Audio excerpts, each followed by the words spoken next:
Everyone, আজ যাব জঙ্গল দেখার উদ্দেশ্যে। সেই মতোই বেরিয়ে পড়েছি বাড়ি থেকে 3 জন মিলে। হাতে সময় অল্প থাকায় এই গাছগুলির সঙ্গে তোমাদের পরিচয় করাতে পারলাম না। হাতে যে সময় খুব অল্প, ঢুকতে হবে 4টের সময়, এখন বাজে 3:55। যাই হোক, জঙ্গলের মধ্যে প্রবেশ করে ফেলেছি। এখানে না এলে জানতেই পারতাম না যে এত রকমেরও গাছ হয়। পেছনে দেখো আমাদের ক্যামেরাম্যান। এই ফুলটার নাম কি জানো তোমরা?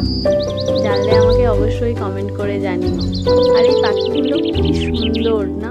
এই হরিণটাকে দেখো, কি ইনোসেন্ট না? দেখেই মনে হচ্ছে গিয়ে কোলে নিয়ে নি। কোলে তো নিতে পারবো না, তাই ওকে একটু ঘাসই খাইয়ে নিলাম। আর এদিকে আমার বরকে দেখো, বেচারা বৃষ্টির জলগুলো ওর গায়ে ছেটাচ্ছি। আর আমার বোন বেচারা দোল দেওয়ার মতো কেউ নেই, একা একাই দোল দিচ্ছে। যাই হোক, আমরা বাড়ি যেতে থাকি। আর আমাদের ভিডিও যদি তোমাদের ভালো লেগে থাকে, লাইক আর সাবস্ক্রাইব করে দিও। টাটা, দেখা হচ্ছে নেক্সট ভিডিও।